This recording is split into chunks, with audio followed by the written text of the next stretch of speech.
Hey guys, well, welcome to another episode of the Known Experience podcast.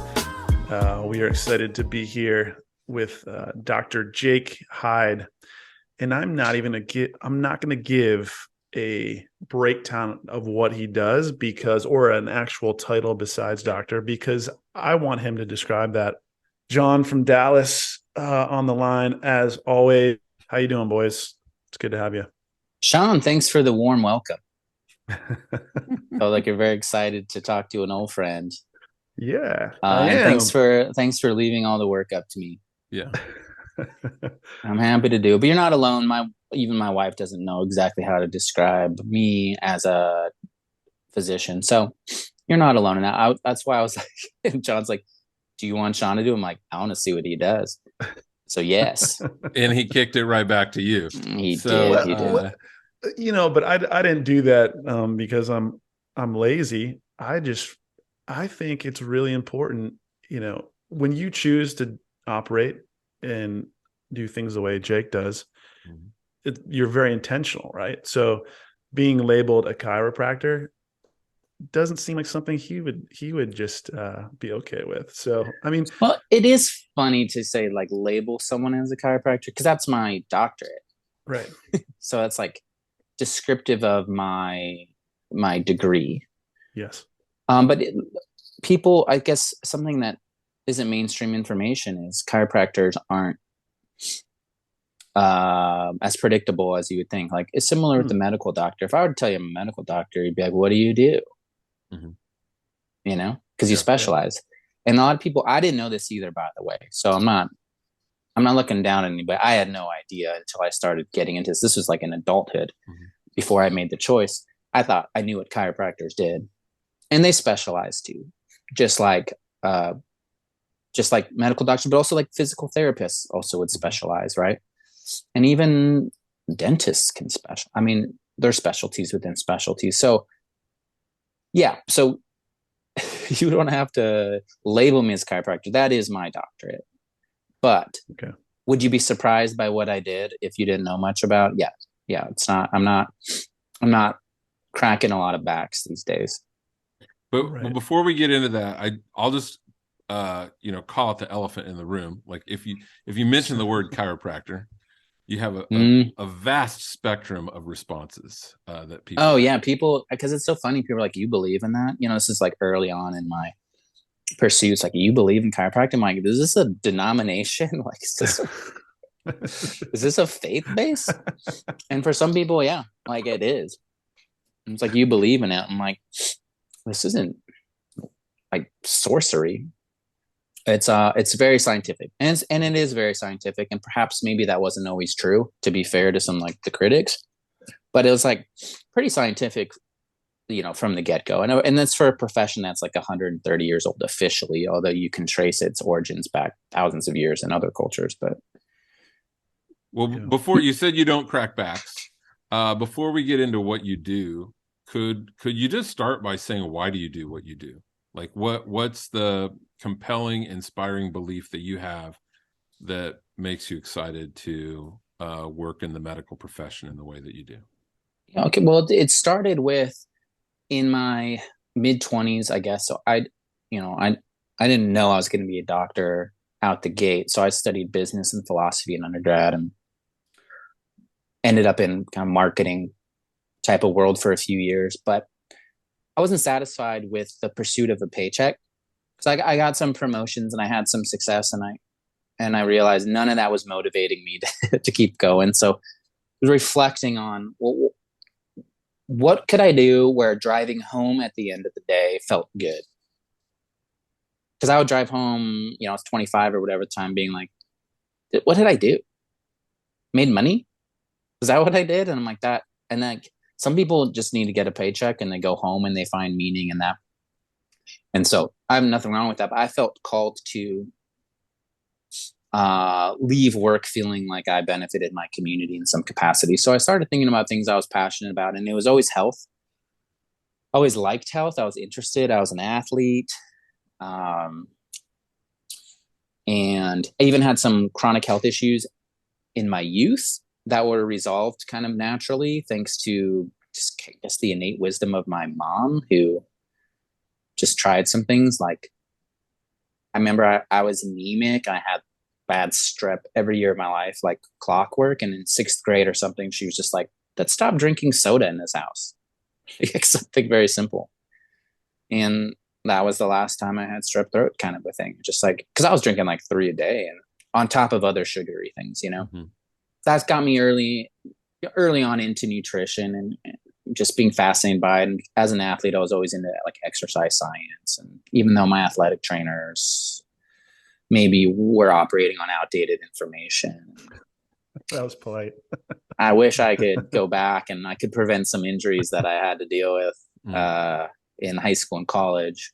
Because my sophomore year of college, I couldn't even get on. I was playing basketball. I couldn't even stay on the court. I had so many injuries. It was brutal. My body was falling apart.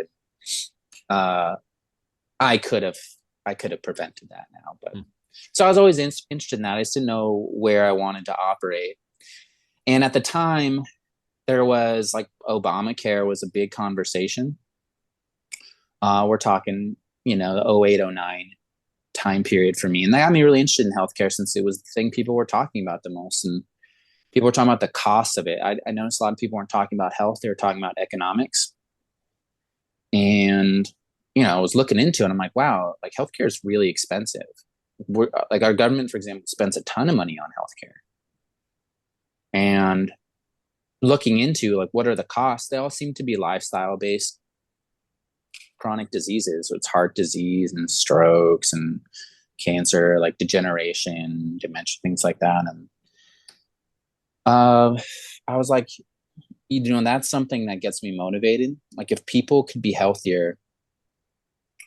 And I was looking like, well, what's the actual underlying health issue in our country? And it seemed to me to be an educational issue. It's like, what's the underlying pathology? And it's like, to me, it seemed we don't know how to care for ourselves. Okay, I'm not speaking like I'm not grandstanding here. At that time, I thought I knew how to care for myself. But I was wrong. We can get into that in more detail if you want. But, I was reading like Men's Health magazine and like studying every article. And it's like, that led me to like pre-diabetic and insomnia. And like, I had health issues at that time. I had chronic low back issue. I was kind of a mess. I looked healthy, and I was actually kind of a ticking time bomb of it all falling apart. But it became very clear we don't know what health is. And that makes sense because we're talking about healthcare as the main conversation in our country, and none of it had to do with health. So that was the initial motivation to change careers. I just didn't know how I wanted to do it. And I met with as many doctors as I could, not even just doctors, other people in the profession, and just interviewed. What do you do? What's your day look like? What motivates you? Why do you do this? And all of them left me feeling a little empty until I talked to a chiropractor who, again, happens to not be anything close to a typical chiropractor or a typical human being for that matter. It's a mentor of mine named Dr. Roland Phillips out in Chandler, Arizona. And he just was one of the most inspiring lunches I ever had.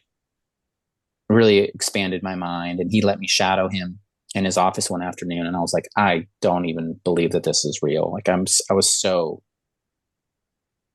awake suddenly to possibility. And so after spending a little more time with him, I'm like, this is like something I can emulate. Now I don't, I'm not a carbon copy of him. Not that I could be if I tried. He's a unicorn, but that was the most pivotal moment for me, was that lunch with him. Is there anything that you remember that stands out from that lunch that he said, or questions you asked? I don't know about like questions I asked, but you guys want to know? This is like a really interesting thing that stuck with me that might make for good podcast material. We were in the sports bar just next to his office, and it came on the news. It was like, Tiger Woods is going to have another surgery. It was like ESPN was on or whatever. And he looks up at the TV and he's like, that guy's guilty. And I was like, what do you mean? And he's like, well, there's no way an athlete that elite playing a non-contact sport keeps getting injured like this unless he's subconsciously self-sabotaging. And so he's like, the best guess here is he's just carrying some guilt. And here he is having all the success in the world, like top of his career, tons of money. If he feels guilty and he's feeling get away with it, like it's very likely you could self-sabotage in one of three areas, which would be either self-sabotage your health, self-sabotage your career, or self-sabotage your relationships. And weirdly enough, he decided to self-sabotage his career he kept getting hurt. And this is all subconscious stuff. And then I was like, that's really interesting. And then a week later, all the scandal came out about Tiger. Mm. Yeah, it all came out that week. And I was like, what? Like, wait a second. Because I thought my mentor, and again, we had barely spent any time together. I thought he was like blowing smoke. I'm like, okay, interesting. When he was like talking about this. And a week later, it was like, nope, he has like dozens of affairs, this whole secret life. And so I didn't walk away from that being the most memorable thing. It just became the most memorable thing like a week later. And I was like, no way. Yeah. That kind of leads into one of my first questions for you. Actually, is you deal a lot with the nervous system, subconscious, the kind of integration of all that. And so do you find that a lot of people that first walk through your door are carrying that unhealthy or maybe just disconnected, right? They don't even realize they're not healthy emotionally. Do you see that manifest a lot in your clients? And then that's really what you've shifted. You say you don't crack back. So yeah, one of my good chiropractic buddies says I adjust people's brains. Yeah, right. But I'll do manual work on people because I do love that work. And I mean, 90% of my work right now is virtual. Now I have clients all over the place, but people in person, like I'll still do manual work on them because I do love it and it can be really helpful. But I do find that, again, the body is pretty good at self-correcting. And if I need to force the body into a certain movement pattern, then there's probably a reason there's resistance there. There's a reason there's a pattern there. So if I can go deeper in the neurology of like, why does the body want to hold itself this way? Then they don't need to be adjusted. Their body self-corrects. So I can use my traditional chiropractic evaluation and I'm looking at someone in person and it's like, the body is self-correcting right now, which is what it's supposed to do. And so when I was doing manual adjustments, like as an intern, as a resident, yeah, I'd see people improve on the table. And then next time they came in for a visit, it looked pretty similar. And they're grateful. They'd leave the office being like, oh, I feel great. And then they come back in and I'm evaluating them and you take notes, right? So you're comparing this week to last week. And you're like, this is the same stuff that I'm working on. And that's to be expected if you're trying to re-educate the body just simply mechanically or physically. And so that's why a lot of chiropractic treatment plans you're talking like 15 to 20 visits on a lot of plans that you'll go into. Like if you get a proper evaluation, the chiropractor will be like, okay, we can help you with this like low back issue, but it's going to be like 15 visits. And if you can stick to that plan, like you're usually feeling pretty good in 15 visits. But I find with going more up the neurological chain to what's informing the body on how to behave, then people can resolve their issues pretty quickly. When did you? I don't even know if that's the question you asked. I started talking. When did you make that shift from, maybe a more traditional chiropractic mindset to what sounds like a more neurological, psychological foundation? Well, I always had the shift because I got into chiropractic because of a very unique type of chiropractor that was doing his own thing. That was more neuro-emotional would be the umbrella under which it operates, or some, now the podcast world's getting more hold of it. They're calling like energy psychology, which probably deserves its own conversation. But that's kind of where he was at. So that was my exposure to chiropractic, was someone doing something highly unique, more involving the brain and the energy field. And so I was already there, but when I got into school, I was just learning everything that was being taught. And by the time I got my first residency set up, it was more for a sports chiropractor kind of guy. And I was doing a lot more sports chiropractic work, which kind of looks like physical therapy, to be honest. But I was doing more functional movement, which is retraining the body to move more appropriately, meaning you can move now through space or move carrying a burden and make it less stressful on the body. Because the ultimate source of all disease is exhaustion. And exhaustion comes from having to adapt to a stress that's either too immense to adapt to in real time, or the duration is just too long to where it eventually breaks you down. And so that's the cause of, you could say, all dysfunction in the body is exhaustion, whether it comes from physical exhaustion, which could be, again, acute, getting hit by a bus. That's like too much stress at once to deal with, right? So if you can look at stress as something acting on the body that requires adaptation, meaning your body, your biology is forced to do something about this, right? That's what stress is, essentially. And so there's good stress, which we can talk about. But in this instance, this is what's causing to break down pathology, disease, dysfunction in the body. Is stress that's too much to adapt to in real time. I could probably fall off a skateboard right now because I'm still kind of athletic. I haven't lost it all. I know how to fall. Right? I could adapt to that. But my mom probably would break something if she fell off a skateboard. Does that make sense? Or me. Or maybe you, John. But if you get hit by a bus, that's everybody. We're all going to have a problem adapting to that stress, right? So that's kind of between we're looking at acute stresses, but physical stress can just be gravity, right? And so I remember one of my professors said that gravity always wins. We're all in a battle and gravity always wins.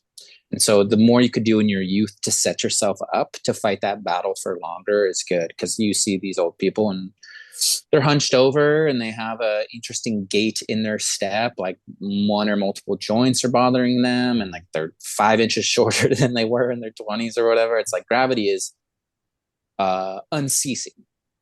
And so that's a type of chronic stress. But chronic stress could be sitting at a desk, sitting in a chair in a cubicle for 30 years. Your body can sit in the chair, obviously, but it's not really designed to. So it means it has to adapt to that situation. And some people adapt better than others. But that's your physical stress. There's really just 3 categories that I use for teaching: it's physical, and biochemical, and neuro-emotional. So biochemical examples would be I don't know, if you swallowed cyanide, that'd be too acute. Most people can't handle that, but humans are really good at dealing with poisons, actually. Alcohol is a pretty common one that we expose ourselves to, but there's toxins in almost anything we buy at the store. Humans are just pretty good at dealing with it. But if you say just ate a really low nutrient, high toxicity diet over years, processed foods, fast foods, or whatever, that's gonna wear you out. And so that's why a lot of 20-year-olds can have all the junk food they want typically and feel good, but it's because their body's very adaptive when you're young. So it's all right, give me junk, I'll still make new eyeball cells, and I'll still make new brains. I'll take care of you. But it is depleting, because again, anytime you have to adapt, it requires resources. So that's biochemical. And then the big one is neuro-emotional stress.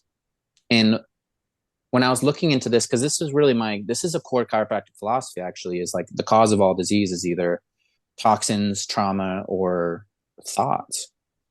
And so I was looking at those. So toxins would be your biochemical stress, trauma would be your physical stress, and then thoughts would be okay, well, what's going on there? And how can I help people? If that's the cause of disease, how can I help people there as a chiropractor? And what had occurred to me was that's the majority of people's ailments are from thoughts, because thoughts can include memories and it can include imagination. And what you're seeing there is, whereas these other categories of stress, biochemical or physical, like kind of happen in real time. And you do have to deal with the consequences of them happening down the road. Like if you sprain your ankle, like you're going to feel that for 3 to 6 weeks. But thing about thoughts as a stressor, because the way our brain works is those can stack over time. So instead of dealing with the stress that's presented to you at the moment, like I just had pizza and beer with my buddies, like my body's got to adapt to that. Imagine like if all the pizza you ate, like all the whatever biochemical stressors in that stacked over time, and your body had to still deal with like every poor food choice. With emotions, it doesn't, I'm not going to say every single poor choice, but your mind can hold on to unresolved experiences from the past because your subconscious is so obsessed with survival. Like it'll replay those even when you don't consciously aren't aware of it, because it's always trying to resolve stressful experiences because it wants to be more prepared. So you're reliving those all the time, either aware or unaware of it. And that's stressing your system, depleting resources used to adapt to life as it's actually happening.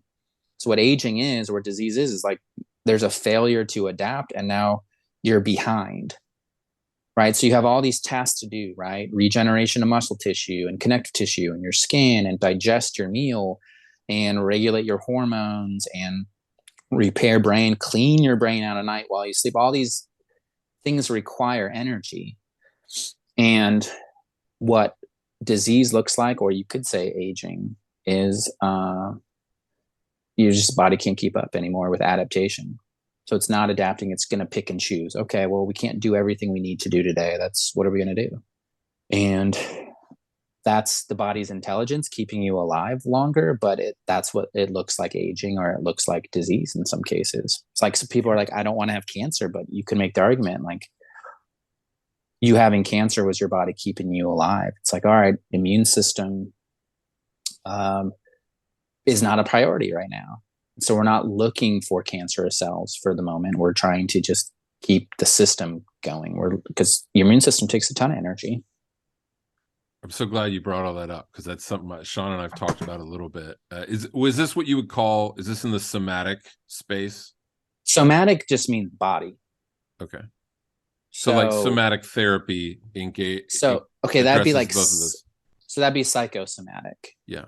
So psychosomatic implies like, how is the mind affecting the body? Mm-hmm. And you could say vice versa too. Yeah. But it also gets a bad rap because people say it's psychosomatic, and it's like, what, you mean this is just in my head? Mm-hmm. And some people come into my office paranoid about that. They're like, this isn't in my head, I promise. I'm like, oh, so someone else told you you're fine, which I get a lot of people with a chronic illness, and they'll get scans, they'll get blood work, and it's like, there's nothing wrong with you. And the person is like, then why do I feel this way? You know, and it's like a doctor might say, well, it's in your head. And I mean, if you think about it, what isn't in your head? This conversation's in your head, whether you're John or Sean or listening to this, like everything that you're experiencing is a perception. And your brain is making the most of the information that's coming in, and it's trying to make meaning out of it. But it's like, you've never experienced anything that wasn't in your head. It's one way to think about it. So if it's like, I don't think it's just in your head is like downplaying something. But I also try to help people realize, because I had someone actually this morning who has some like GI stuff, and she got scanned and like, it looks good. There's nothing wrong. It's like, well, then why is this happening to me? Like, why is this pain in this area? Why is there discomfort with digestion? And then, they did the mechanical look. They did, the reductionist line of thinking and said like, labs look good, images look good, like you're okay. She's not functioning like she's okay. And so is it in her head? What do we even mean by that? Oh, this is so good. This is why I love talking to you, Jake. What do you think about this, Sean? I haven't heard from you in a second. No. I mean, one of the things that I often think about, right, is always optimizing life, right? So experiencing life in the best way that we can. and relationships. And so when I was thinking about you coming on today, we segment, right? So like, oh, even if you're sick and you're overweight or something, you can be like, oh, my relationships are great. All my relationships are great. They're healthy. Yeah. But I don't know if you can have a life that, like, those probably are still not optimal, right? Because you're suffering physically. So like is there this connection? Can we really ever live our best life physically, emotionally, um, if we're not tuned into it all as much as we can, right? So if we kind of neglect and we say, oh, that's not important, or this isn't important, then the bleed into the other areas is going to happen. So it's actually a negative for us in saying that part of my life doesn't matter. Do you know what I'm saying? Yeah, Because it will carry over, right, into gastrointestinal or whatever it may be. Do you understand? Maybe I'm not being clear, I but do. So there's 4 pillars of health. Okay. There's 4 pillars. And so it's like 4 legs of this desk that I'm sitting at right now, where you can individually look at the legs and say, like, that's separate from that other leg. You can't take a leg away and it still be a desk. Not this rectangular desk anyway. Uh, and so you can look at one of those pillars if you want to and like try to really understand it, but you can't really separate them. And so the 4 pillars are your physical health, your mental health, your emotional health, which are different. We can talk about that if you have questions. And then spiritual health. And your spiritual health, like, people are like, I don't believe in whatever. And it's like, well, there's still spiritual health. And that's kind of your feeling of connection to things that are outside of yourself, right? So you could feel connected to nature. You could feel connected to music. You could feel like you're more than the meat suit that you are, more than this bag of chemicals that you carry around. Like, that's your spiritual health, is that underlying connection to all things. And so everyone has a sense of that, whether you're religious or spiritual or whatever. But so those are the 4 pillars of health. And again, you can just look at physical health as much as you want and say, I have that on lock. But it's not going to be separate. So again, if one of the 4 legs isn't functional, the whole system is going to have some consequences. Is that what you're saying? yeah, no, that's exactly it. And this is a podcast predominantly for men, right? We focus on, and I don't know if you knew that, but that's a change of pace for me, actually. Usually, like, that holistic healthcare space is dominated by women. Yes. So going into that, right? So why is there data? Is there something physically or psychologically that is built into us that makes us somewhat deficient in, like, the curiosity to, to work on connectedness, or, our developing our interpersonal skills, or, deep friendships or vulnerability, right? So obviously there's cultural things. You could go back to cavemen, yada, yada. But does modern medicine show any data that kind of supports this kind of glass ceiling men seem to have in our desire or ability to kind of want vulnerable, authentic, deep connected friendships or relationships? Well, my like field research indicates that all men do want that. And they don't know that they do. So they might be sitting at home being perfectly content with the way their life is, but presented with an opportunity for deeper connection, like male to male connection, they are interested in that. And so that could be a cultural thing. Like you said, like, we're not raised thinking that's a important component of a well-balanced, life well lived type of thing. But it is. And every man, when presented with the opportunity, will choose like a male connection when it feels healthy and safe. Because not every guy, you're not going to bond with every guy. Not in that deep sense. Like, what's fun about guys is, like, we're super good at the middle.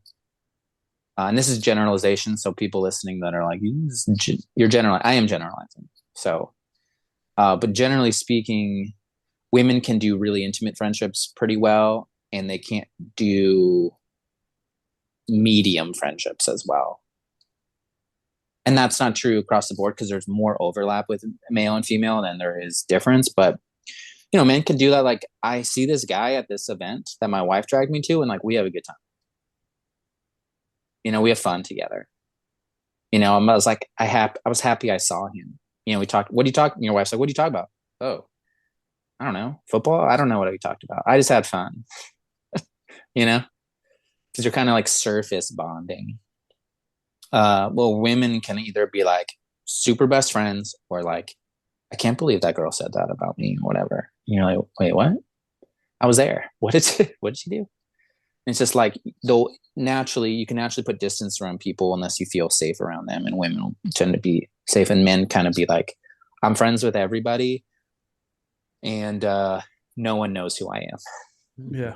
So what you're saying is there's no data to support a biological difference in like, let's say, part of our brain isn't lit up like women's just naturally. And again, No, I don't think there's medical maybe data, because okay. even looking at testosterone, which is like, what's some of like the bigger biochemical differences? It appears the latest research shows like we're pretty wrong about testosterone. Testosterone doesn't make you aggressive. We often thought it would. It just makes you more. I don't know if that makes sense, but if you're kind of aggressive, testosterone will make you more aggressive, right? But if you're naturally, if you're a motivated person, testosterone will make you more motivated, right? If you're this benevolent person that wants to really help people, testosterone will make you like more benevolent. It'll get you out there to do more good. And again, this is more stuff that came across my studies like a year ago.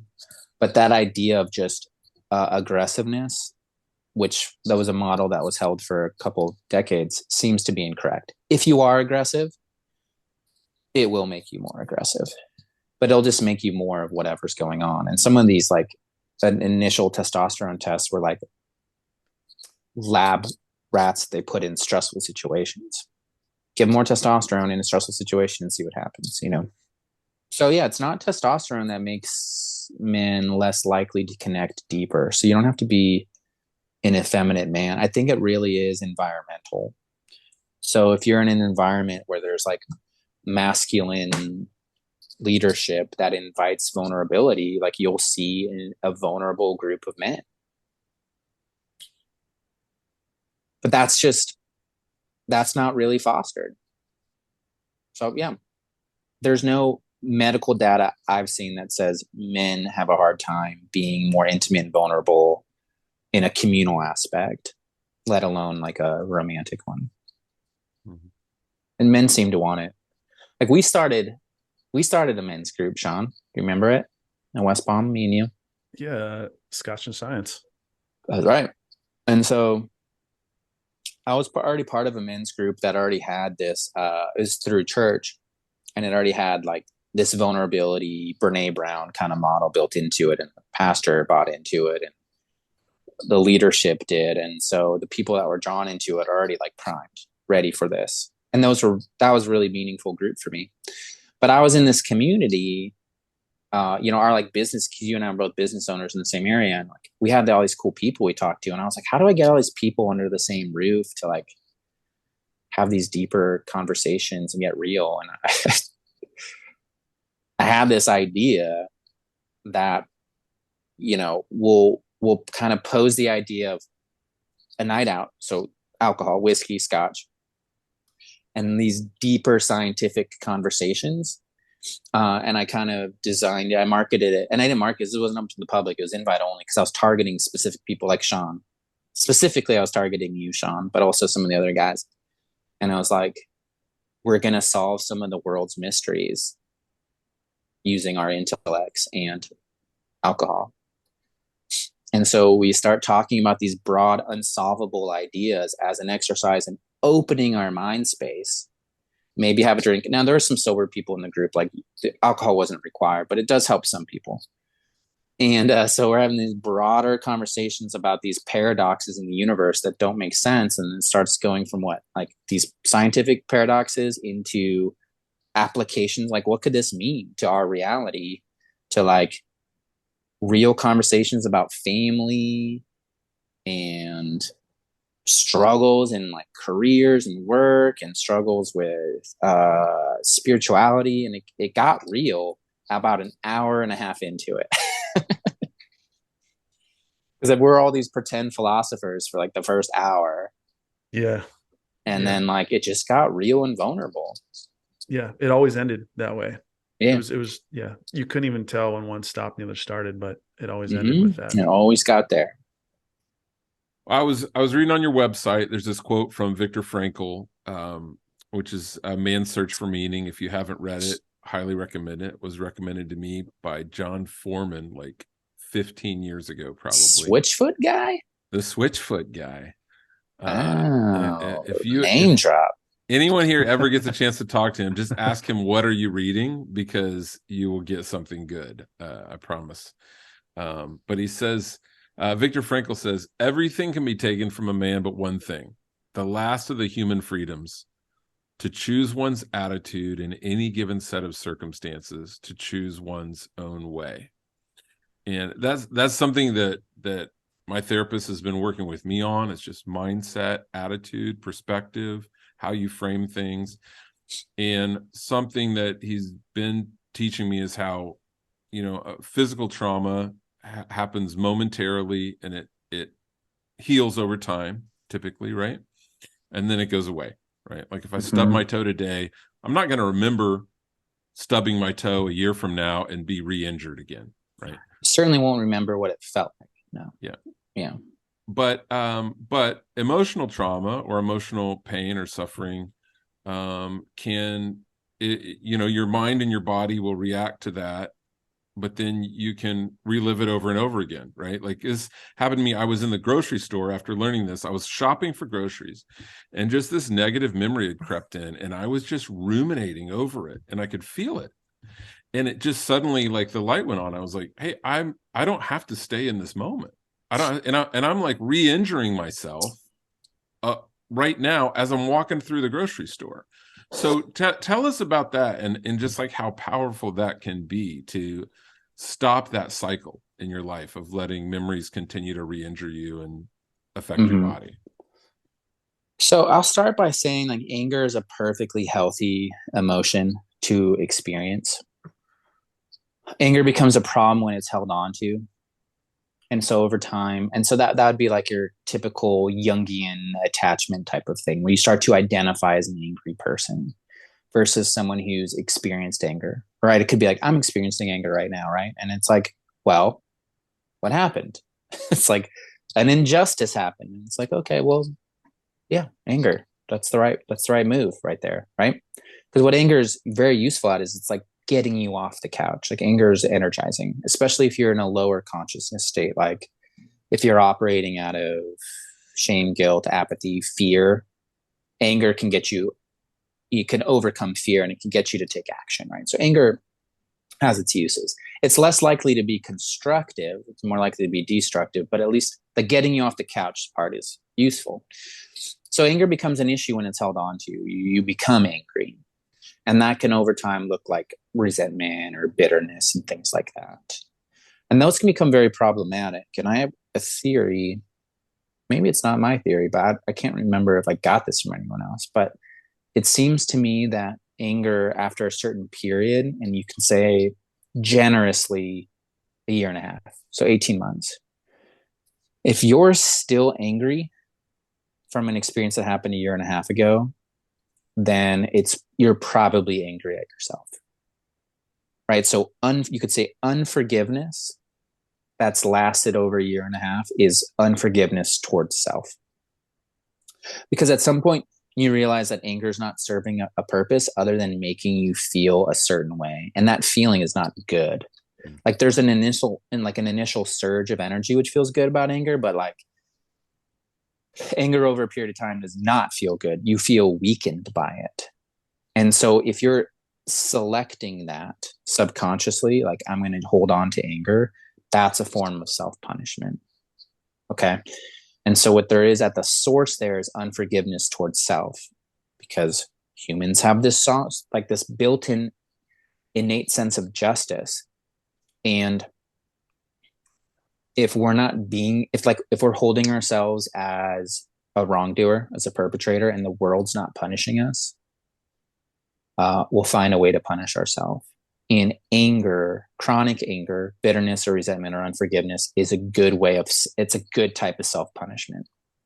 So if you think like, why do I think I deserve to feel this way? It's because you think you deserve suffering, and you've selected bitterness or resentment versus, other emotional forms of self-punishment, which could be, guilt or shame or something like that. But anger can be a little sneakier, because if you have a chronic sense of shame, you kind of say, if you can be aware, and shame's difficult because it's so low consciousness. There's not a lot going on there.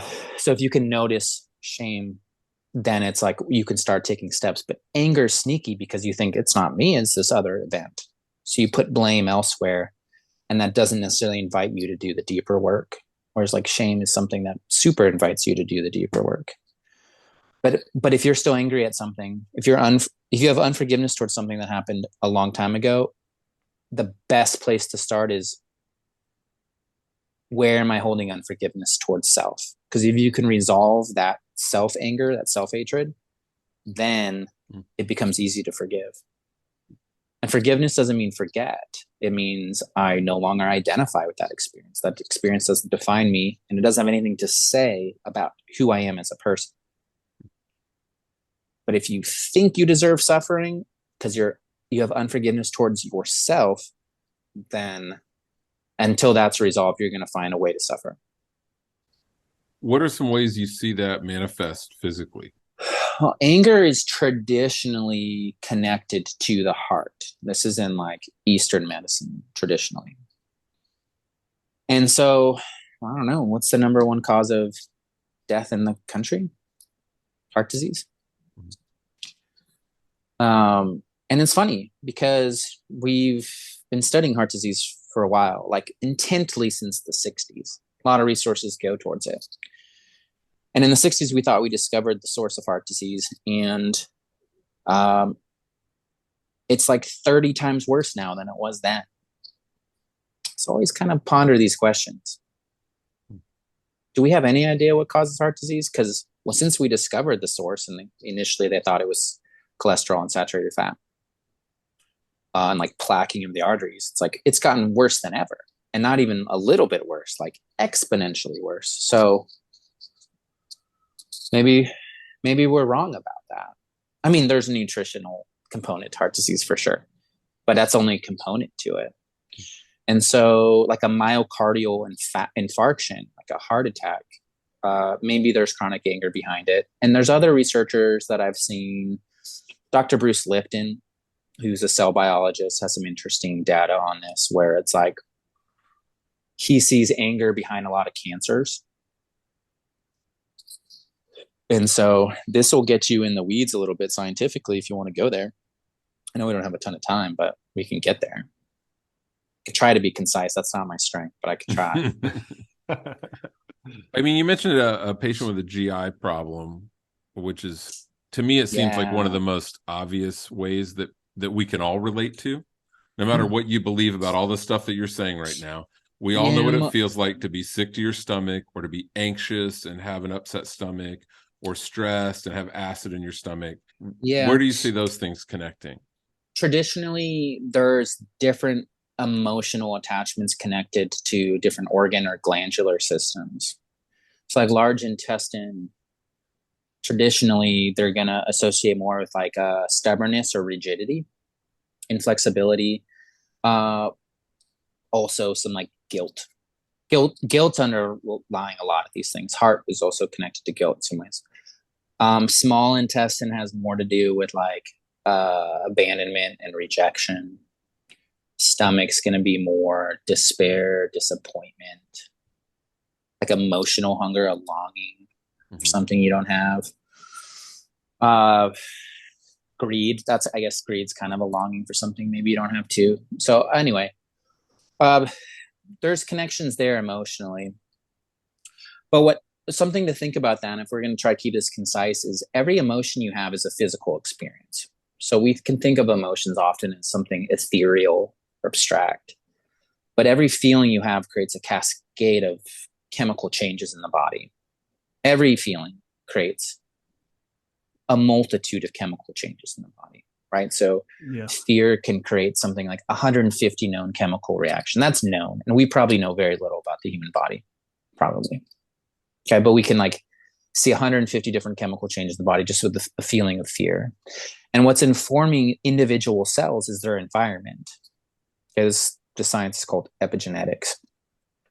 And so the cell membrane, which is actually the brain of the body, it's not the nucleus. The nucleus is like the gonads of the body. The brain of the body is actually the cell membrane. It's what's receiving information and data, and it's making choices. And some of those choices are sending signals down to the nucleus to create proteins or to alter expression genetically in some capacity. And a lot of what the cell is getting from what do we need to do, what's the functionality right now, comes from your emotional state. And so you're having all these emotions, and the emotions create the chemicals, the biochemistry in the body, and then the cell gets informed of like, well, what's going on right now? What do we need to do? And what do we need to perform? And so your emotions are nothing. They're very physical. And we're designed to have this dynamic experience where we can feel all the emotions, and we can, look at stomach. You talked about acid reflux. Like your stomach's very dynamic. When you're in between meals, your stomach pH should be around 5, which is lemon juice. Or when you ate a steak dinner, it should get down to like 1.5, which, hydrochloric acid, like you can dissolve a piece of steak with that. But you can't have it be at 1.5 at all times because it would dissolve your stomach. And you can't have it be at 0.5 all the time because you can dissolve proteins. So we're designed to be dynamic. So the problem is when we step out of our harmony and we become attached to like fear. I'm fearful all the time. I'm anxious all the time, or I'm depressed, or I'm angry all the time. And then we start to lose that dynamic quality. And because we can relive the past, this is where it becomes dangerous. Your cells are like, what function do we need to perform right now? And it's getting information biochemically in your environment. And you can argue in the field as well, because you're more than your chemicals. You radiate a field, and that field has data just like Wi-Fi does, or 5G towers or whatever. But nonetheless, you're getting biochemical information, and the cell's deciding what to do. And that's also deciding what genes to express and what proteins to synthesize. And so the issue with staying in these emotional states is like, if you're staying in anger all the time, you're creating a biochemical environment of conflict. And so that's something maybe at the root of some of what these researchers are investigating is like people connected to chronic anger might be more inclined to grow tumorous cells, because in reality, we're all growing tumors all the time. Okay. But our body is designed and has like so much redundancy built in, it's ridiculous, of identifying dysfunction and dealing with it, especially when it comes to cancer. There's all kinds of checklists that should prevent it. So in reality is like in chronic anger, cell-to-cell communication gets interfered with. So you could think of like at a super loud concert, I'm trying to talk to Sean and I can't because the music's too loud. And so I want to say like, hey man, I need let's, time to go. And I have to like shout at him or whatever. You have to read my lips. That can happen in these emotional states, especially emotions that create more inflammation. Because what inflammation ultimately does is it degrades or creates too much static for cells to communicate effectively biochemically.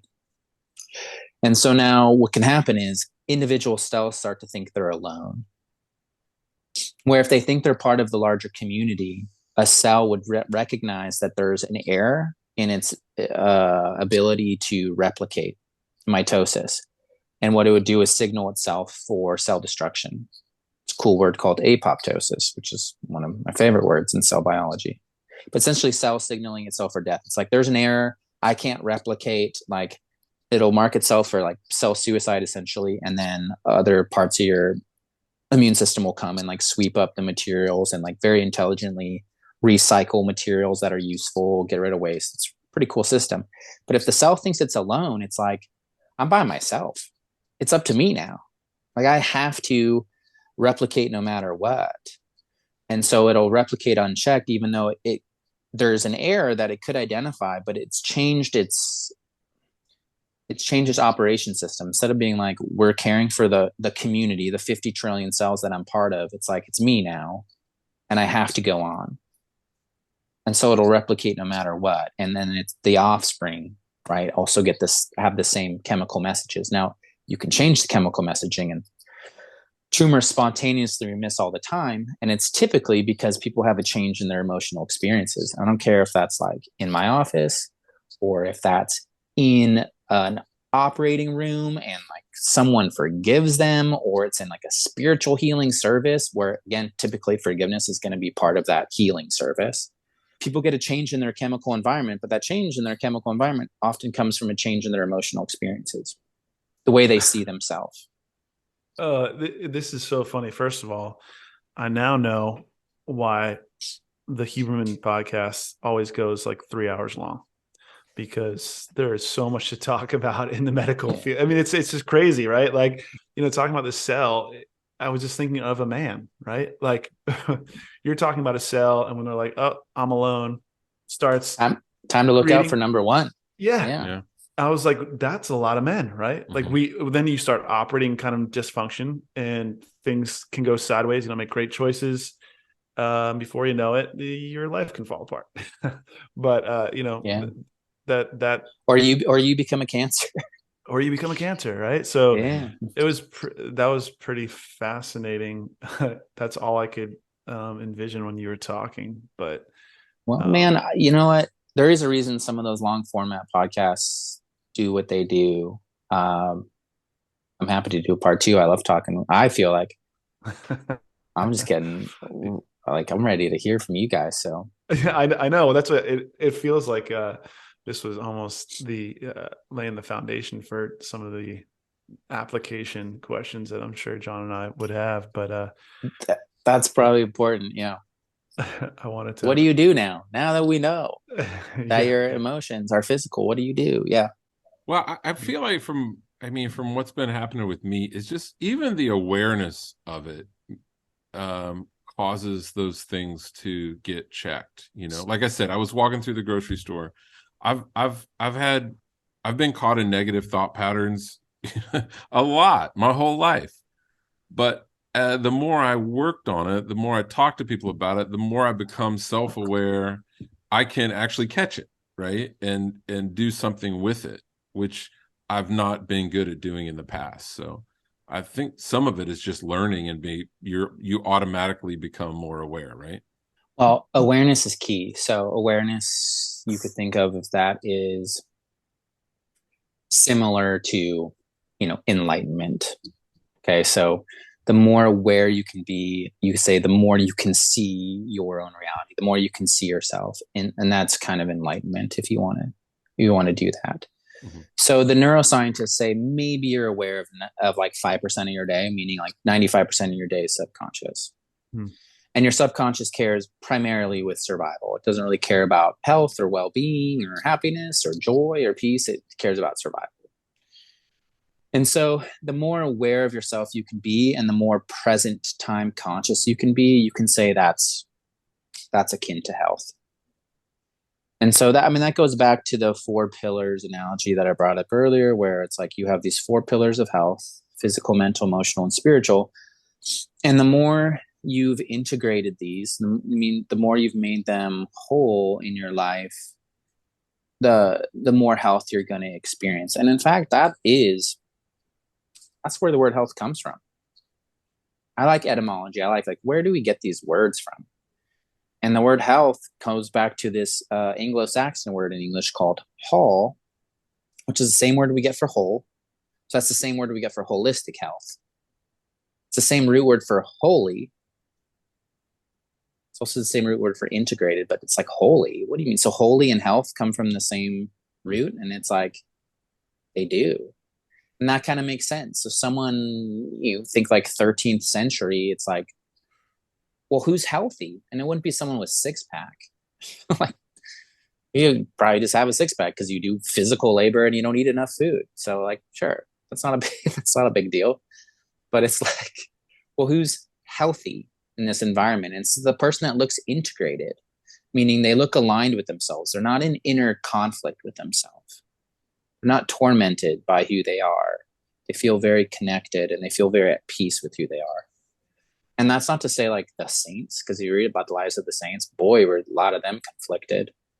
But it was through that conflict and through those challenges where they found wholeness, where they found union ultimately, and they found peace. So there's nothing wrong with some suffering, and you don't want to waste perfectly good suffering. Okay, so if you're listening to this, you do suffering. That's a thing that you have in your life. I do. I know Sean does. John, probably not an exception. And it's like, you don't want to waste perfectly good suffering. That is part of your path towards wholeness if you approach it such. So that goes back to your Viktor Frankl quote. You know, he wrote that quote. Well, he probably didn't write it because he didn't have pen and paper, but he probably thought of that quote in Auschwitz. He was in a couple of different camps, I think, but he thought of it there. And so I often go back to my life. It's like, well, I'm suffering. I'm having a hard time. And I'm having a hard time regulating my emotions. I'm having a hard time regulating my nervous system. And part of it's because, like, what's my emotional state going into this challenge right now? Is it powerlessness? Is it aloneness? Is it shame? And I'm just like standing in line at UPS, you know? I'm like, gosh, it's taking forever. Whereas like Viktor Frankl was like digging trenches in the freezing cold, starving to death. So that's a powerful quote. That's a good book. John Foreman makes good book recommendations. I think that sums up John Foreman makes good book recommendations. Well, sorry, Dr. Jake Hyde.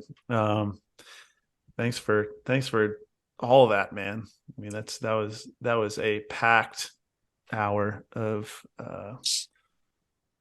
good stuff. And now you know why I hesitated to say what Dr. Jake does, because it's much more of a kaleidoscope of things than it is simple mechanics of ligaments and bone manipulation. So yeah, nothing wrong with that. I could help you, but right. Yeah, we didn't even get into, anything. I just appreciate this conversation. Like, again, connecting with man, like this is really good for me. So I'm enjoying this, but I gotta go, sadly. Yeah. Tell everybody how they can get in touch with you and how they can learn more about what you do. Well, you can go to my website, drjakehyde.com, Dr. Jake Hyde. Maybe it'll be in the show notes. And then I have social medias. If you search for that, a YouTube channel, you probably go to that. But there is a way you can reach out directly. So if you're that person who maybe was like lost in the medical system of like, we don't know what's wrong with you, but you feel like there's an issue, then go through my website and reach out to me, and I'll do. For any listeners on this pod, I'll do a complimentary consult, which means you can just run some questions past me and I can direct you in the right way. Totally complimentary. So unless you guys have like 1 million listeners, right, and then there might be a backlog. I'll try. How about that? I'll try. You know what? If both of our listeners email you on the same day, I think you can handle it. If Sean's mom and John's mom email me, I'll be happy to respond to it. Okay. I'll do my best. So yeah, I would love to, would love to be of service if I can. Awesome. Well, guys, we're going to talk about Dr. Jake in the after show. We hope you enjoyed this episode, and just like every week, we hope you continue to experience the power that's found in being known.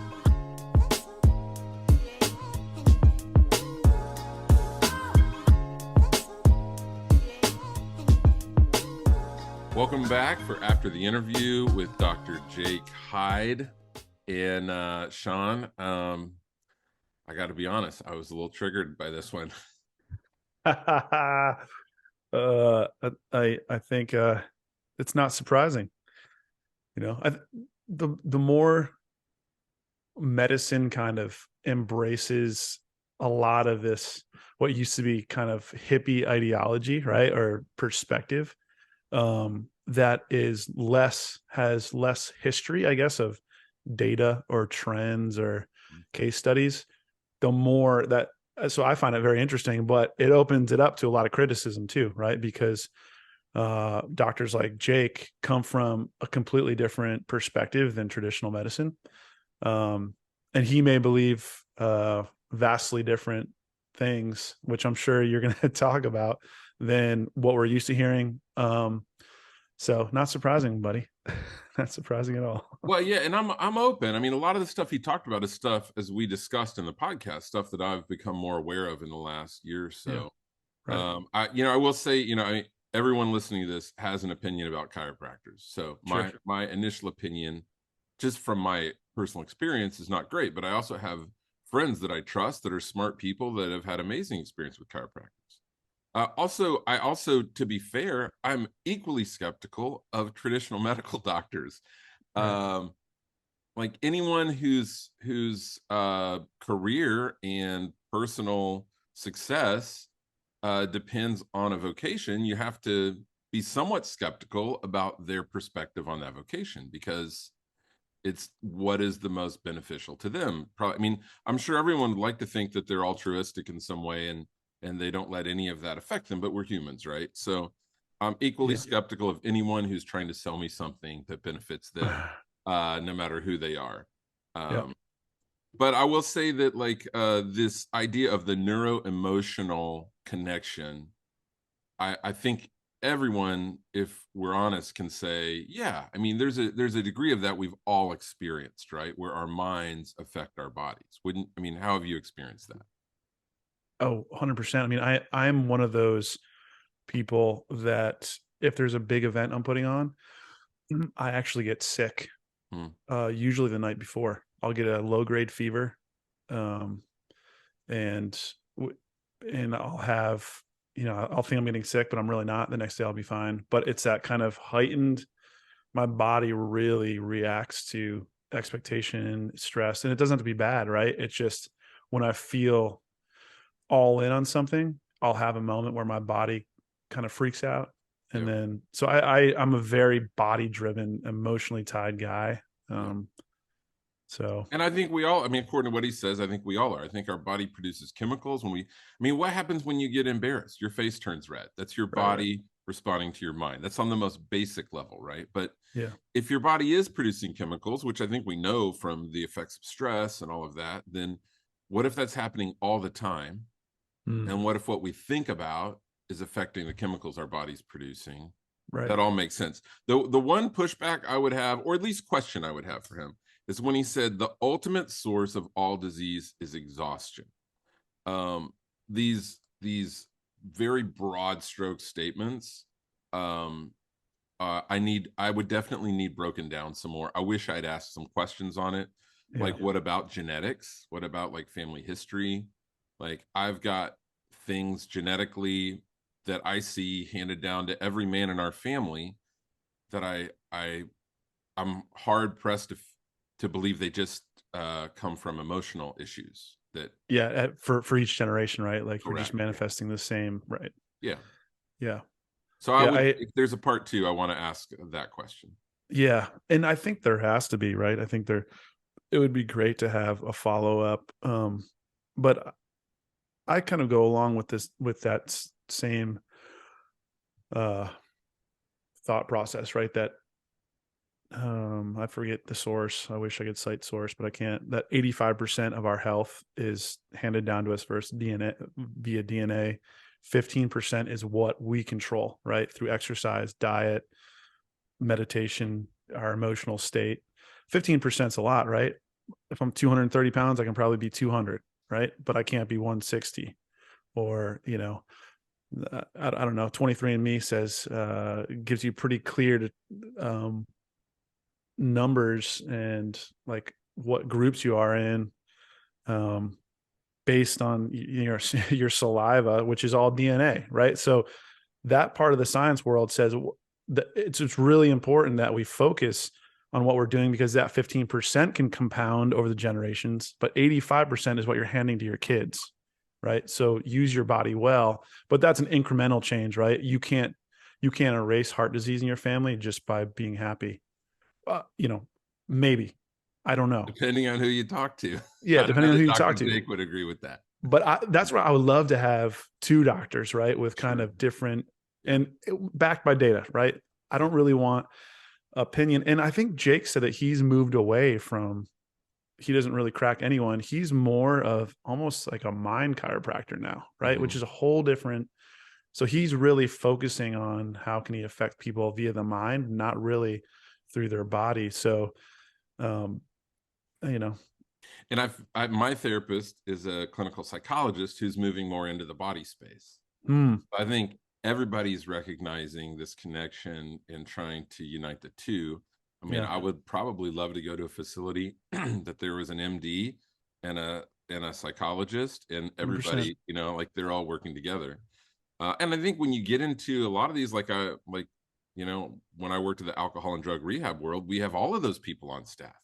We have pastors, therapists, medical doctors, and they're all convening together to talk about the clients and the best approach for the client. And I think that probably is the future of medicine for all of us, hopefully.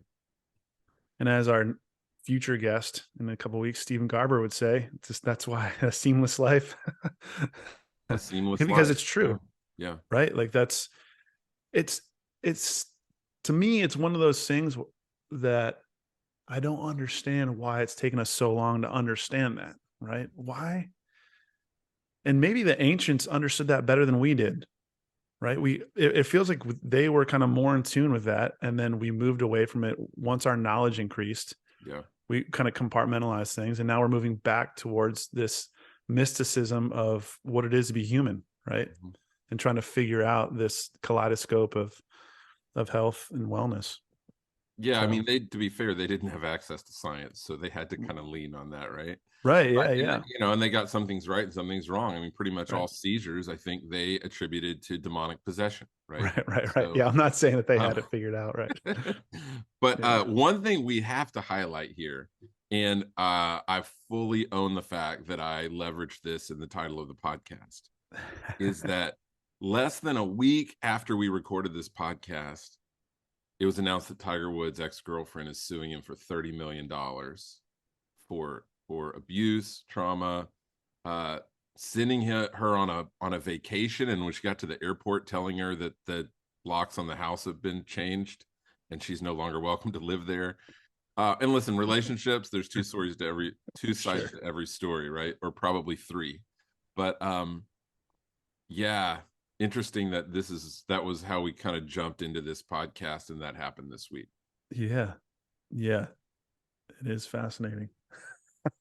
So stay tuned. When you're listening to this, you're probably listening to, or I don't know, if you're in the future, you're listening to this going, hey, that all got sorted out, and who knows, but maybe not. Yeah. Once again, the value is in knowing yourself, right? It really ties into what we're trying to do.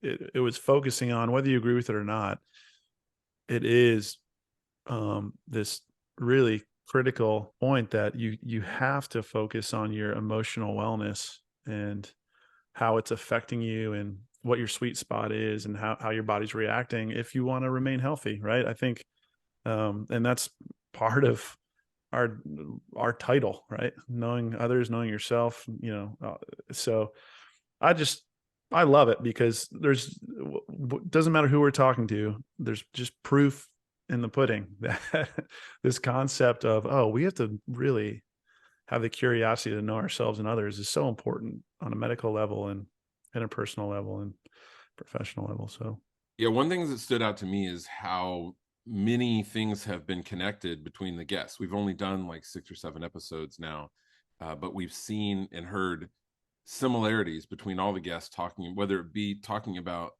a couple of our guests mentioned the emotions wheel.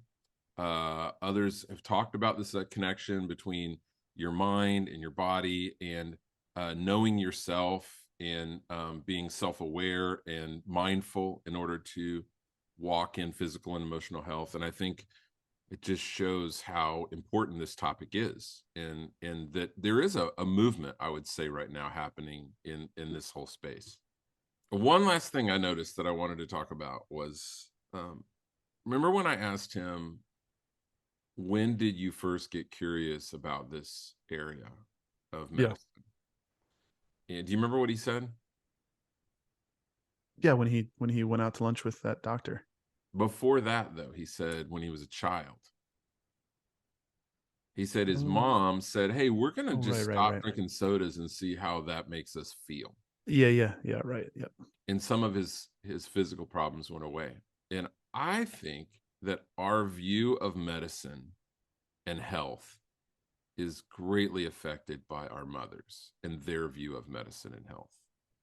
Like what you feel like is an acceptable diet, what eating is like. You know, some families it's everybody for themselves, others it's we've all got to sit down at the table, some it's like healthy food, other it's, you know, we went and got takeout every night because both parents work. But or even the way that parents think about doctors and relate to doctors. You know, in our family, we were at the doctor a lot. Like we kind of had like a medicine chest in in my mom's bathroom of leftover stuff of antibiotics and things like that that Right. we kind of get self-prescribed. But what do you think about that? Not for me.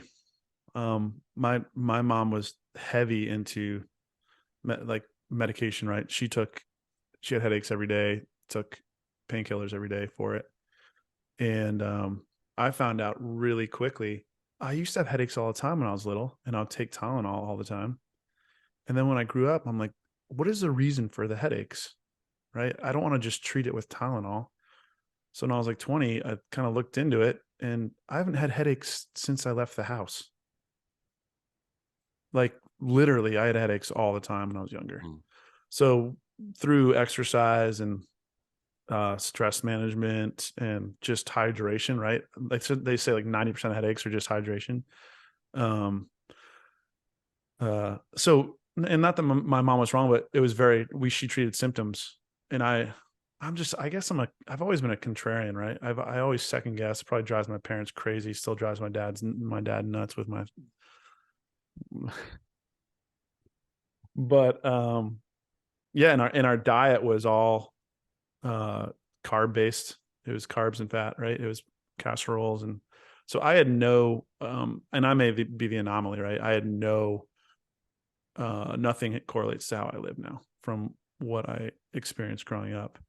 And So that's you're saying your headaches stopped when you moved out of your parents' house? well, yeah, but it's because I started drinking more, and I was exercising, and I was eating. I don't know. Or maybe because you weren't in your parents' house? Or maybe because I wasn't. I think this is episode 2. Is Dr. Jake Hyde sits down with Sean Scott and figures out why his headaches went away when he left his parents' house. I don't want to say that, but All right. Well, I think that's all we got. I think. Yep. Thank you everybody for listening, and thank you for continuing to check in with us, keep up with our podcast, follow it, like it, subscribe it. I now understand why all these podcasters tell you to do that, because it helps people stay connected with you. Yeah. But also share your questions or ideas for us. If you have ideas for a guest, or if you have questions about a podcast guest that we've had on, or feedback, please let us know. It's just simply Sean@knownexperience.com, John@knownexperience.com. Our website, shockingly, is knownexperience.com. But thank you again for being with us. And again, we hope that you continue to enjoy and live in and experience the power of being known.